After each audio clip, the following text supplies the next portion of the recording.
Hi, and welcome to How Humans Heal. I'm Dr. Donnie Wilson. And in today's episode, I'm going to be talking about something called autophagy. Some people say autophagy. And lately, I've mostly been saying autophagy. So, what is this? And how does it influence your health? And what can you do to increase autophagy? Okay, that's what I'm going to be covering today. And I'm looking forward to going through it with you because I'm curious how many of you have heard of autophagy before, and are you already aware of how it might be affecting your health and the things you can do to support it in your body? I'm so curious. And if you're like, yes, I'm aware, but I want to learn more, or I've never heard of it, please tell me, Dr. Donnie. Either way, you're in the right place. So, autophagy, I think, is a really amazing and cool to understand because it has such power and influence on our health.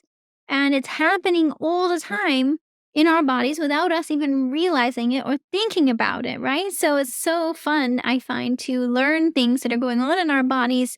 And there's actually things you can do to help your body out with autophagy, things that you might already be doing or things you could be doing, but I want to make sure you know how to do it in a way that's going to optimize autophagy the most. We don't want to overdo it. And this is one of the biggest messages of autophagy is how to do just enough to improve function and not overdo it. Because as humans, let's face it, we tend to be really good at overdoing it.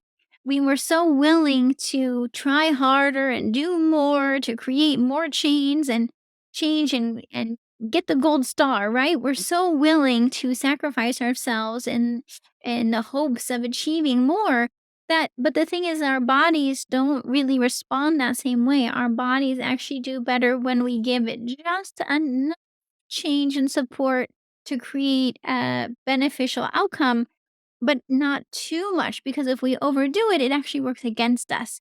So I feel like one of the best lessons we can get from autophagy is that it's actually less is more.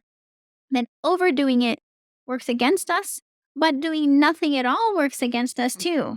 So let's dig in more to this so you understand what I'm talking about. So autophagy is actually how our bodies and our cells do a clean out process, a natural detoxification, if you will. Actually, have you ever thought about that? Like how, our bodies are made up of 100 trillion cells, and those cells aren't just sitting around there doing nothing. Those cells are actively making energy for us to function. They're actively making all of our processes work for us without us having to think about it, right? Our nerve cells, our muscle cells, our digestion, our hormone production, our brains, our everything is cells that are working for us constantly, nonstop, even when we're sleeping. So, how are these cells doing that?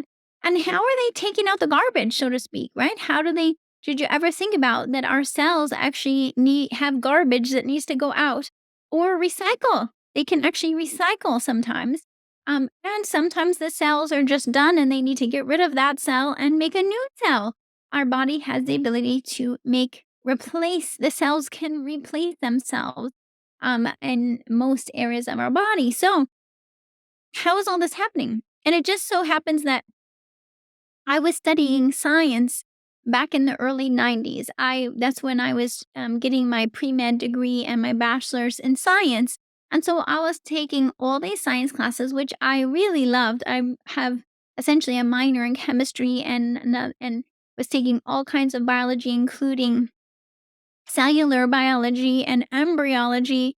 So all of this study of the cells and then histology, all of it I just thought was so interesting and I loved it. And so and biochemistry, and so bringing that back is it's one of my favorite things, and that's what I do a lot of in my book. By the way, the Master Trust book, I'm always helping to you to understand what are these things going on in our bodies that then once we understand, then we can make different choices to help our bodies out. If we don't know what's going on, then we might be making different choices without realizing that it's going to affect the way our cells function. So back in the 90s, I learned about autophagy and how our cells have this natural clean out process.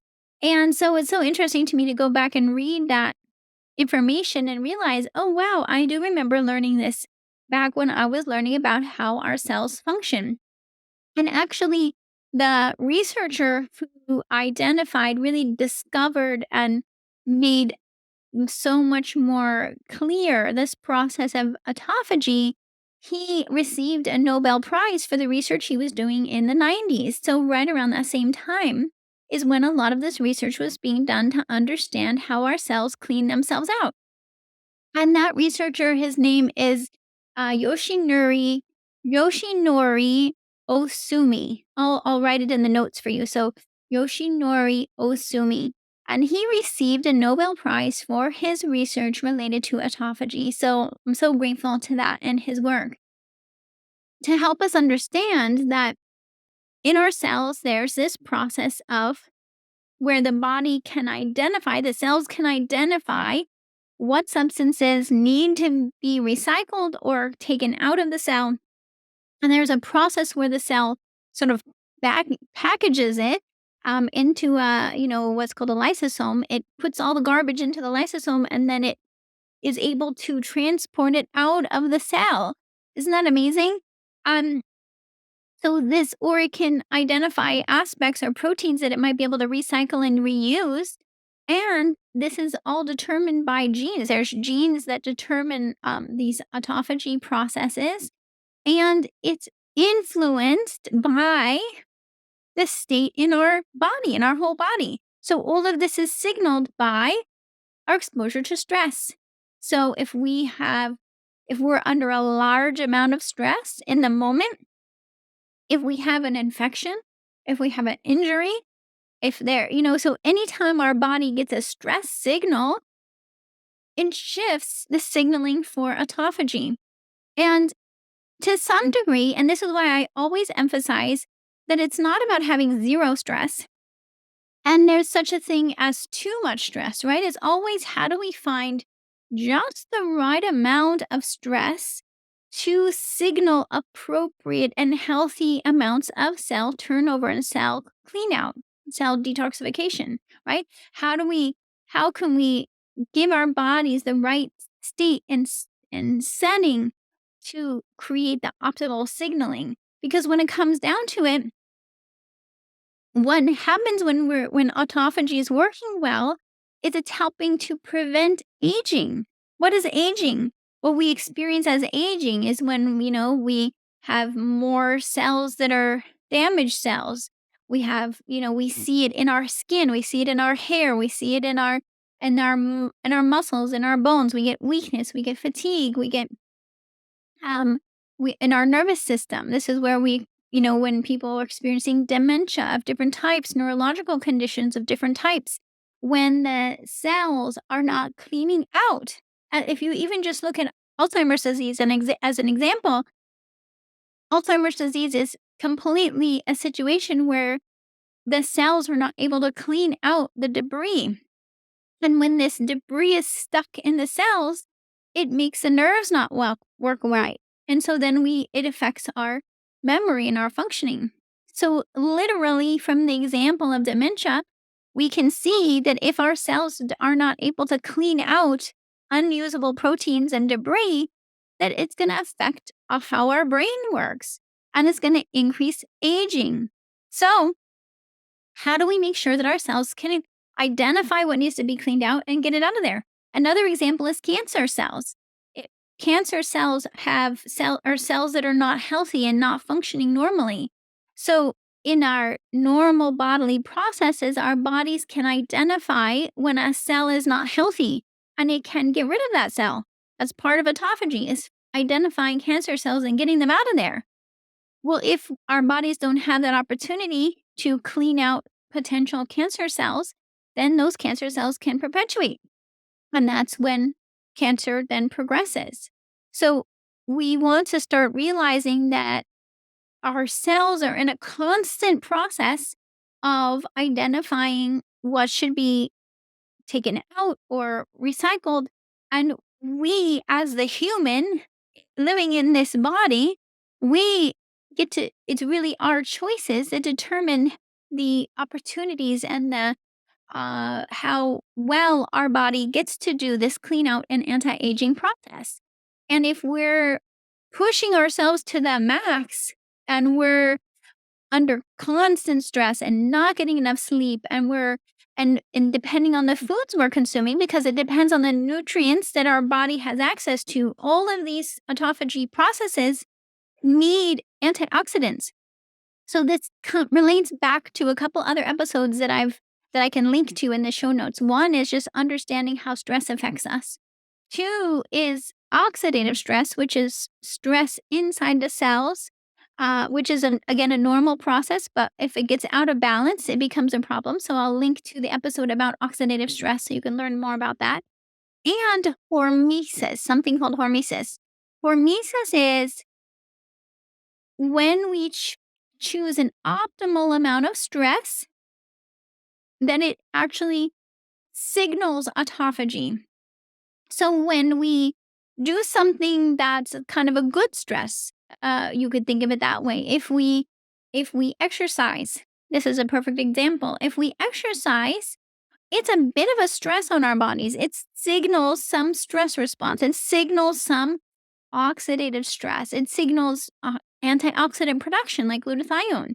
It signals autophagy. This is why exercise is good for us.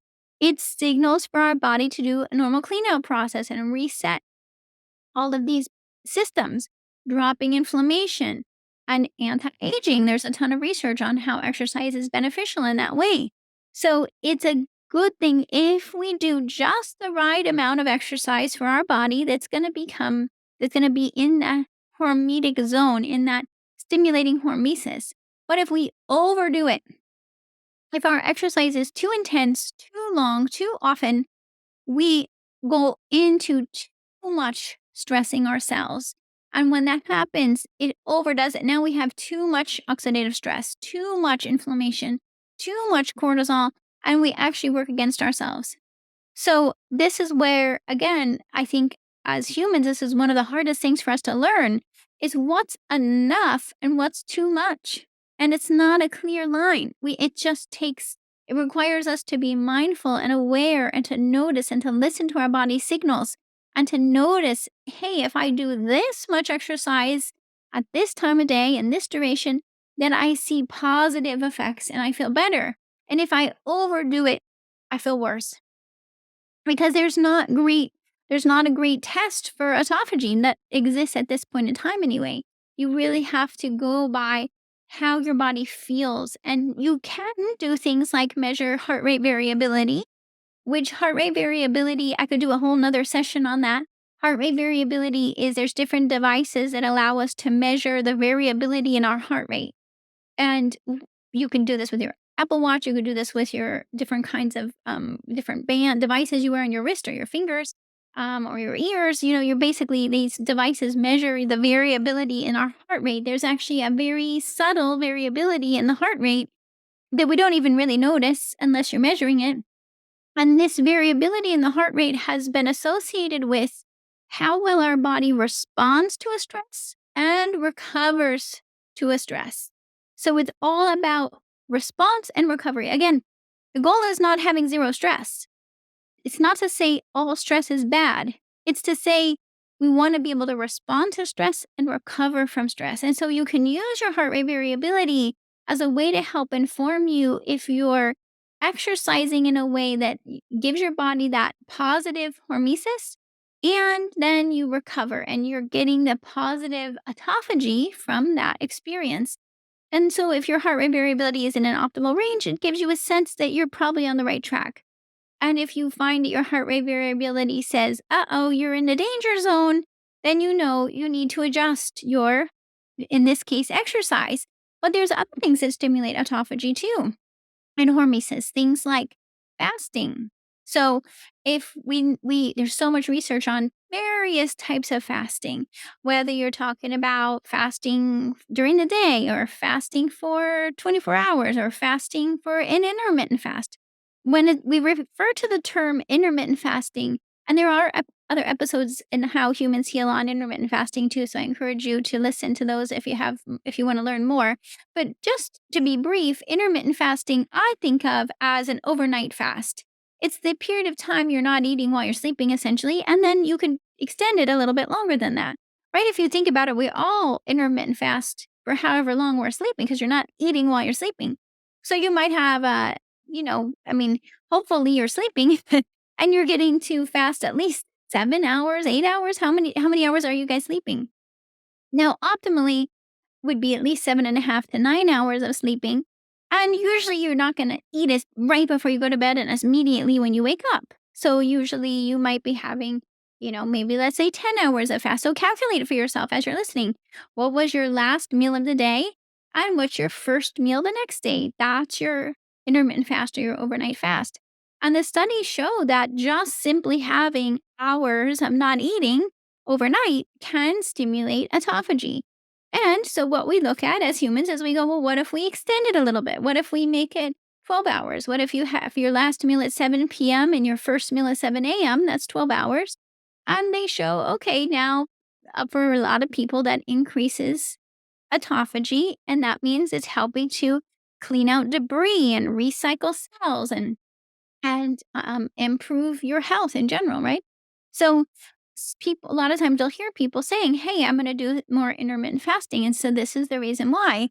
But I always like to point out that it's important to know your body because there's also such a thing as too long of an intermittent fast. So if for some people you go all the way to, let's say, 15 or 16 hours of not eating straight, for some people, that raises their cortisol levels too much, and it ends up pushing them into danger zone. And so now they're not getting the benefits of autophagy. It's actually causing more damage to their cells and more damage to their increasing oxidative stress, and it's working against them. So this is why I always want you to be aware. As much as we might hear about something out there and say, "Oh, this sounds good. I'm going to try this." Remember, like the extremes are not necessarily good. You always need to listen to your body. And I would say, optimally, when it comes to these kinds of health optimization tools that we can use, which I think are very important to know about, I always want to use them based on what I call your stress type. Stress type is your cortisol and adrenaline levels, right? So here again, it's about how your body's responding to stress, which is unique to each of us. So, two people who have the same stress exposure, their body is going to respond differently. And so they need different ways of supporting their autophagy. They need different exercise, different lengths of exercise, different intensity of exercise. They need different intensity of intermittent fasting. Everything down the line, all these beneficial things, we need to modify it based on how your body responds to that stress exposure. So, what happens when we're under stress is it tells our sympathetic nervous system to make adrenaline, and then our HPA axis to our adrenal glands that make more adrenaline and cortisol. So, adrenaline and cortisol are our stress messengers. Cortisol is a stress hormone, adrenaline is really a neurotransmitter. So, they are communicating stress to our bodies. Again, it's not all bad. We need a certain amount of cortisol and we need a certain amount of adrenaline to be healthy. How do we get our cortisol and adrenaline to optimal levels? Because when cortisol and adrenaline are optimal, we're going to get the most out of all this good stuff you're doing. You're going to get more out of your exercise, more out of your meditation, more out of your sleep, everything, your diet, because your body's working with optimal cortisol and adrenaline, which relates back to the heart rate variability, by the way, right? Heart rate variability had to do with how your body's responding and recovering to stress. And cortisol and adrenaline has to do with how your body responds and recovers from stress. So if we know your cortisol levels, we know your adrenaline levels, and we get them optimized, now you also have optimal heart rate variability because it all goes together. Then you can go about doing these things to improve autophagy and get the most benefit from it. However, if you're not aware of your cortisol and adrenaline, you might be walking into this saying, "Oh, I'm going to do all this good stuff. I heard about intermittent fasting, or I heard about this workout, or I heard about this diet change," and you just push yourself into it. but you're working with cortisol that's too high or adrenaline that's too low. Now your stress system's already out of balance and you're pushing it more. So now it's going to be more out of balance and you're not going to get the same benefits out of these things you're trying. So that's why I always encourage you to first know your cortisol and adrenaline. First, get your cortisol and adrenaline optimized. And that's what I refer to as knowing your stress type and optimizing addressing your stress type. So there's 5 stress types. One is a stress magnet who has high cortisol, high adrenaline. Then there's the opposite would be blanc and blue that has low cortisol, low adrenaline, right? They're the opposite ends of the spectrum. And they need completely different help to get it back to optimal, right? If your cortisol, adrenaline are too high, we're going to use completely different herbs and nutrients to get it back to optimal than if your cortisol and adrenaline is too low. You need different herbs and nutrients to get yours to optimal. So I feel like it's so important to know where you're starting from so you're using the right herbs and nutrients to get it to optimal. And again, the whole reason is because we know that when cortisol and adrenaline are optimal, it's going to improve your health, let alone it's going to help you get more out of everything you do to improve autophagy. To me, it's a really big oversight to just go out there and try to do all these things to improve hormesis and autophagy without first making sure you've optimized your cortisol and adrenaline. You see what I mean? Because now you're already in a stress state and you're putting yourself under more stress. Versus if we get you out of that stress state, we get your cortisol and adrenaline optimal, we get your heart rate variability optimal, then we can use a stress state like exercise to get the most benefit for you. So that's why it's important to know your stress type. And that's why it's important to address it according to. So when you can do the stress type quiz, I'll put a link. I have an online quiz where you just go to my website. It takes under 2 minutes. It shows you what likely your stress type is.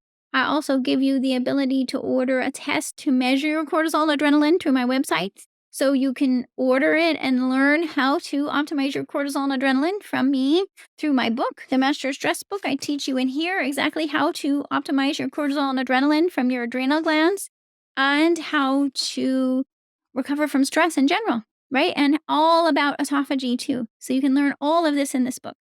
So, and from my website. So start there. If you don't already know your stress type and you don't already know your cortisol and adrenaline, definitely do that. And then we can say, okay, now let's implement ways of optimizing autophagy based on your stress type, right? And that's where I'm hoping even more research is going to be done in the near future. So what else helps to support autophagy? Well, another that you may have heard of is cold therapy. So you'll hear of people doing, either going in a cold or ice bath or going a cold dip in the ocean or a cold contrast shower, right? So when I was back in naturopathic medical school, this is also in the 90s, we learned about all kinds of hydrotherapy, which hydrotherapy came from Europe way back in the 1800s, I think. So this is nothing new, right? This is nothing new, hydrotherapy, but it's just that now we understand more the science behind it of how it works. And what contrast hydrotherapy is where you say you could even just do it in your regular shower. You turn the shower to hot and you get yourself all nice and warm for 3 minutes. And then you turn the water to cold for 30 seconds. And then you turn it back to hot for 3 minutes and back to cold for 30 seconds. And you repeat it 3 times, ending with cold. And this is classic contrast hydrotherapy. And actually, a few years ago when I went to Iceland, they used the same contrast hydrotherapy in a spa there in Iceland where we would go in a hot sauna. And then they had a cold tub with ice in it. So you go from the sauna to the cold tub for, let's say, 30 seconds because you don't want to get overly cold, but you do just enough. And you go back in the hot sauna and back in the cold tub. Same contrast hydrotherapy. It's been used in so many different traditions and cultures around the world for probably way longer than hundreds of years. And yet now we know that the reason why it's beneficial is because it stimulates autophagy. It tells our cells that there's a need to clean things out. It kind of says, hey, everybody, let's do a check-in and see if there's any cellular debris that needs to go. And it kind of, all the cells in your body get the message, hey, it's spring cleaning time. And the cells all go, hey, let's identify who's not supposed to be here and either recycle it or get rid of it and make new healthy cells and new healthy mitochondria. And this is why it can be so invigorating, and people find that their energy improves and their focus and their memory and their all the things. They are even losing weight because now it's resetting metabolic processes in the body. But maybe some of you have also experienced if you overdo it, right? If we push too hard, if we and it's again different for each person. What is too much for you is different for the next person. This is what's called the Goldilocks principle, right? Goldilocks is the story of the girl who was trying out everything. She would try, oh, is this,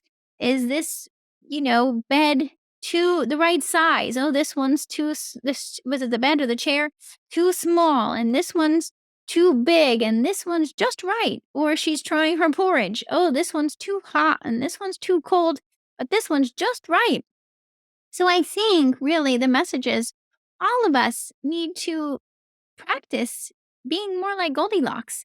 Noticing it takes awareness. We have to actually be mindful.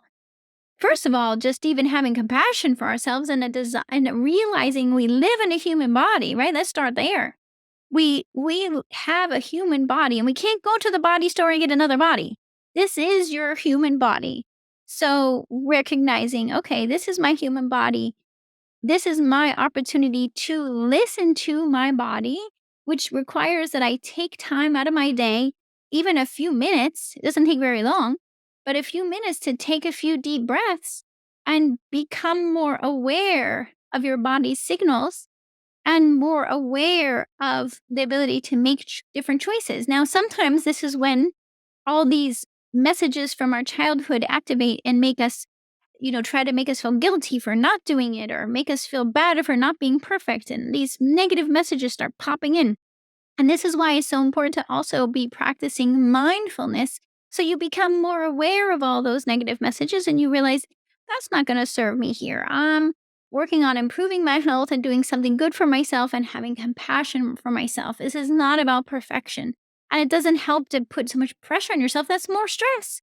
Now we're again in the stress pot instead of the anti stress and healing focus, right? So catch those thoughts and say, thank you. I know you served me at some point in my life, but right now I don't need those critical thoughts. I'm focused on having compassion for myself and being in the moment and listening to my experience and making different choices.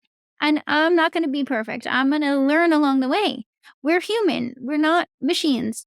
We are going to try and learn and practice. This is a human experience. This is mastery of being human, really. How do we master our human experience? How do we master understanding our human body? We don't come with an instruction manual. We have to listen to our body and learn how our body works and then try new things each day in different routines. This is why in the book, I really emphasize the need to fine tune your self care routine. And it's not that I never think that I'm ever going to find one routine that's going to stick forever. I figure every single day I'm learning something new in my body. I'm going to need to change and adapt based on what's going on in my life and my environment. What's the optimal routine in this day, in this moment? Okay. So just knowing, okay, the process is I want to start to understand my body enough that I can start to give it what it needs, including starting with what I refer to as self care. C for clean eating, A for adequate sleep, R for recovery activities, and E for exercise. And this self care is all based on your stress type, which is your body's responsiveness to stress, understanding how your body responds and what it needs to recover. If we don't know how our bodies respond and what they need to recover, we're working in an ignorant situation. That's information you can get from the stress type quiz and the stress assessment. So then you have information you need to support your body under stress. It's not about trying to take yourself into a vacuum out of your daily life. That's not the point. I mean, you might be able to go on a retreat or, short term, But then to me, it's all about coming back to my daily life and how do I integrate it into my daily life? How do I take care of myself in the day to day? Because that's what actually ends up making the biggest difference. So we have to, if we go away to learn something, it's how do we integrate it and implement it each day of our lives? And so that's where we want to learn to give your body what it needs to be in a constant state of stress recovery because the stress is going to happen. We can't escape the stress. I'm not even going to try. In fact, we're talking about choosing things that are stressful on purpose, choosing to exercise, choosing for contrast hydrotherapy, choosing for intermittent fasting. We're choosing these stresses because we know they stimulate autophagy and help our cells clean out. But we also need to choose this stress recovery. How do all of these processes are flow? There's a stimulation that stimulates autophagy, and then there's a process where it's cleaning out the cellular debris, and then there's a recovery phase. Our bodies move in processes and flow, and how do we support that process? That's the key. And so being able to no. Oh, okay. Here's the things I need to make sure that I'm getting the nutrients I need. I'm getting the macronutrients like the protein, the carbs, the healthy fats for our cells to function, the nutrients, the antioxidants, so that our cells can do these processes. If any part of this is missing, it's not going to go well, right? If we don't have enough antioxidants, autophagy is going to come to a standstill. If we don't have enough uh, hydration and electrolytes, it all comes to a standstill. So it's a matter of how do we get the right amount of all of these things just so that we can create the best flow of these processes. And I know it can sound there alone can sound overwhelming, but it doesn't have to be. It's something that if you start to walk down this path, this healing journey of human mastery, all of a sudden it starts to make sense. It becomes second nature and won't even be, it won't be stressing you. It's a matter of pacing yourself. I always say to my patients, I'm here to match your pace.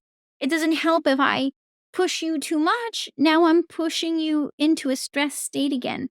I need to match your pace and help you integrate information in a way that actually helps you move forward. This is using the same thing that our cells use. They need just enough change to create positive difference. If we push them too much, everything comes to a standstill and breaks down again. Okay? So it's really learning to harness that flow. And so that's what I do in my programs. That's what I do when whether I'm working with patients one on one, or for example, I have programs related to leaky gut healing, MTHFR and methylation optimization, as well as helping women to fend off HPV and prevent HPV related cancer. Right, cancer. There's also the detox program, and the detox program includes this detox, which has in it the macronutrients you need for optimal detoxification and autophagy. So it comes with these packets I was going to show you. In the packets is the protein, as well as the antioxidants, B vitamins, minerals, so that your body has what it needs nutritionally to support autophagy, but also liver detoxification. These same nutrients support phase 1 and phase 2 liver detoxification because it's up to your liver to move the toxins out. And the liver, what is it? It's made up of cells. And these cells are also doing autophagy. So they need antioxidants, they need B vitamins, they need the minerals, they need the amino acids. This is what they need in order to help your liver to clean out and help your whole body to process the toxins. And so that's what's in this, including in the supplement packs, is the antioxidants and amino acids. So you can just get this detox kit on my website. But what I'm doing is I'm setting it up as a 14-day supported detox, which means I've designed a meal plan. So you're not only doing 2 shakes a day, but you have 1 or 2 meals per day. and we want them to be clean meals, right? You don't want to add more inflammation and toxins right when you're trying to clean them out.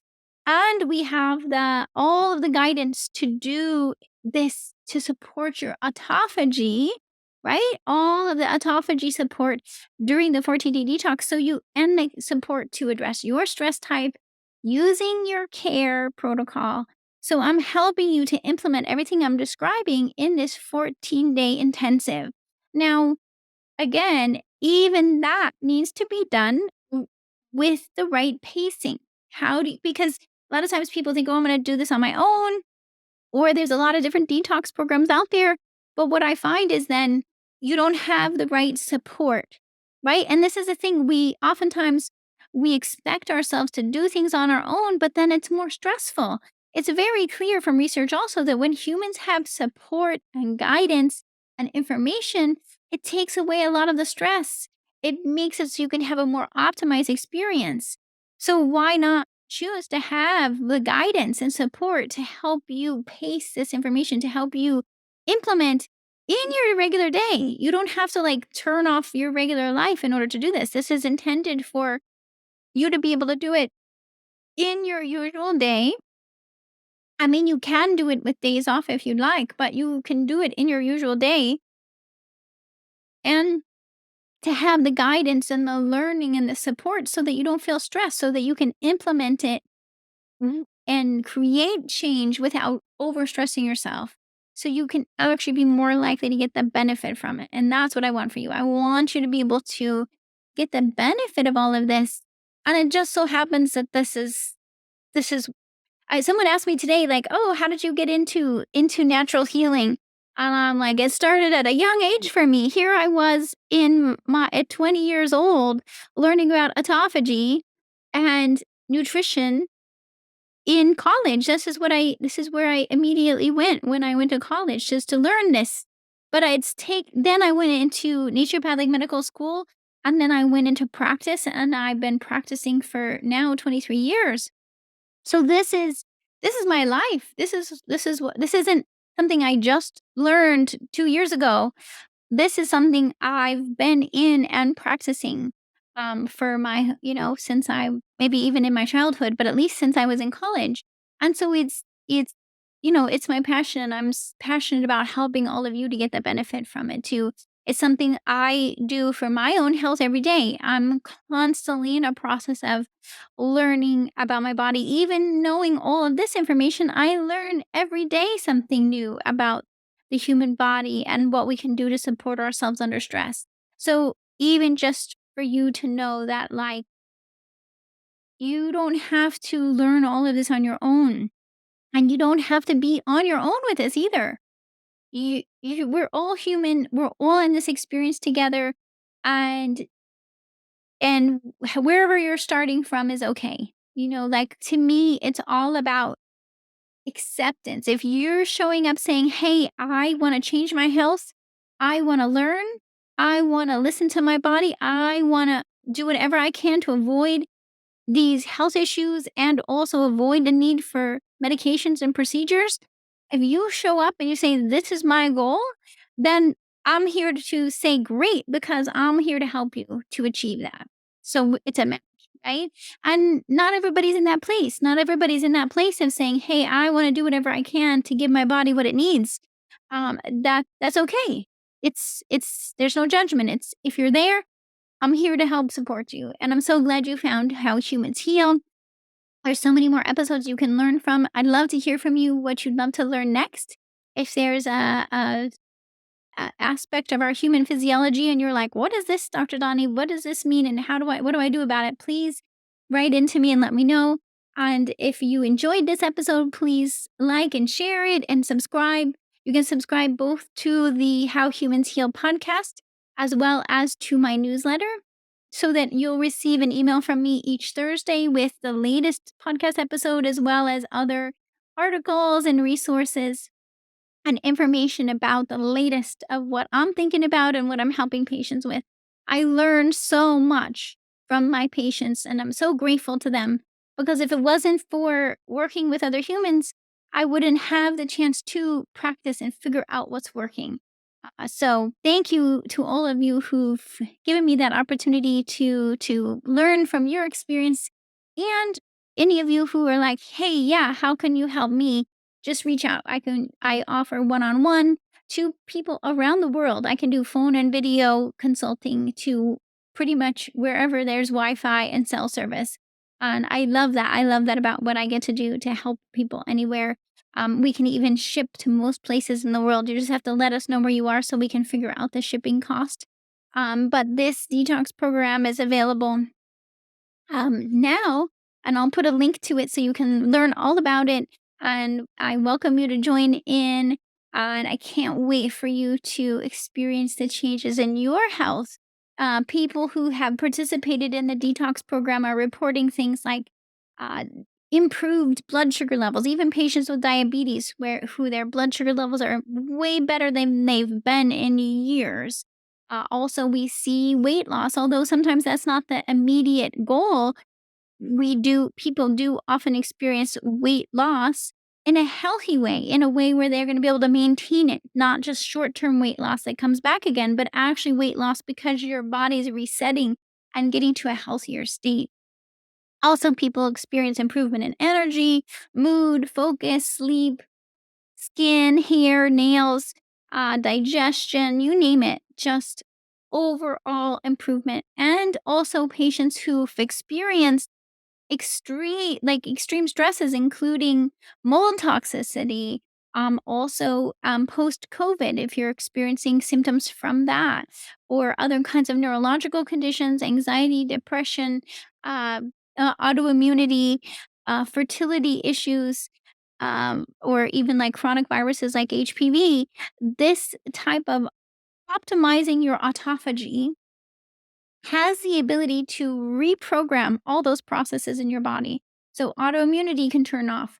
Your immune system can fend off viruses that it wasn't fending off before.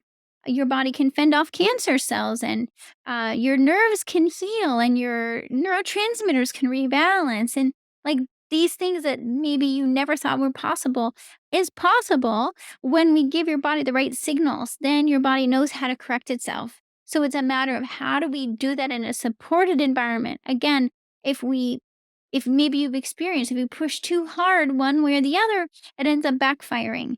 And that happens a lot with, for example, methylation. People are tempted and push too hard, or detoxification, push too hard, and then it works against you and backfires and you feel worse. That's exactly the reason why I'm emphasizing the need to harness and learn just the optimal amount for your body. And that's what I love to guide all of you to do. And it's not easy. It's not easy. It took me, I overdid it way too many times before I started to learn, oh, I need to learn how to underdo it. And that's when I started to realize, okay, here's what I need to really be listening to my body and doing less than I think I need in order to really understand optimal. Thanks again so much for joining me, and I look forward to having you join me again in the next episode. Take care. Thanks for listening to How Humans Heal. If you liked this episode, leave a rating and a review. And for more resources, visit drdonnie.com.